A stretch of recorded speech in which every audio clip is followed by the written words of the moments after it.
Last September, I had the privilege of joining Steve and Lee and both vocal jazz ensembles at Jeff Nelson's house. Jeff is one of the horn faculty at the Jacob School, and he was giving the vocal jazz ensembles a mini version of his Fearless Leadership workshop.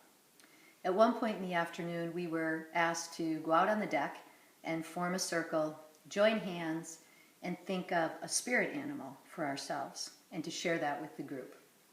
If you're not familiar with this Native American tradition, a spirit animal or totem is meant to be a representation of the traits and skills that we're supposed to learn or have. I had done this process a couple of times previously and always had an animal come to mind fairly immediately. But this time when my turn came, I was surprised to hear myself name Steve Zegree as my spirit animal. But that's what came up, so I said it. 2 days later, after a full day of tests and procedures at the hospital, Steve was diagnosed with stage 4 metastatic pancreatic cancer. Very, very serious.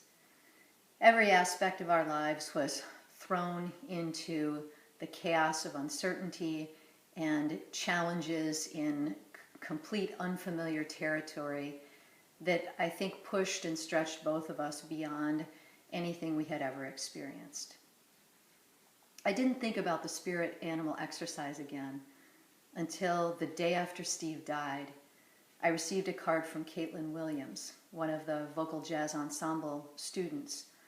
And in the card, she reminded me that Steve was my spirit animal.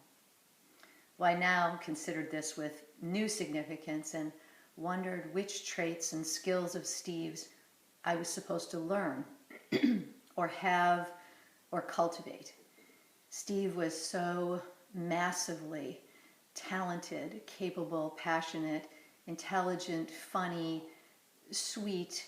So many attributes came to mind. But I felt fairly sure that this work around my spirit animal wasn't about developing professional competencies. Although I did try to suggest that adding an accordion part to the peroxide swing arrangement that Steve and Sarah were working on could really hippify it.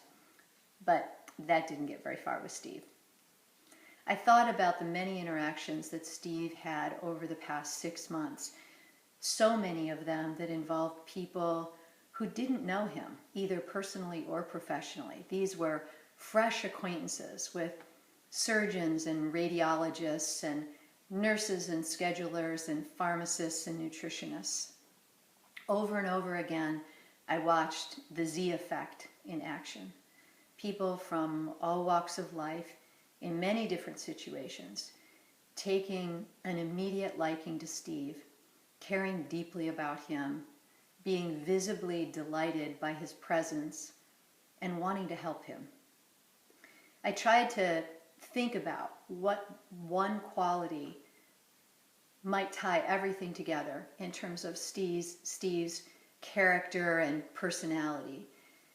And I thought, well, it's not exactly love, although he was very loving.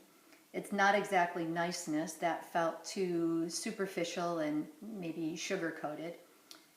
The word that began to come up over and over again was kindness. Steve was deeply and authentically kind. So I let that word, kindness, just percolate in my consciousness and in my heart over the next couple of weeks. And I thought about what it might mean related to Steve being my spirit animal.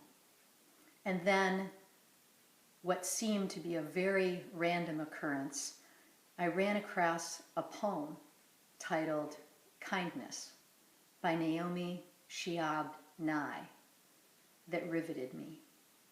I'd like to share at least a part of it with you today.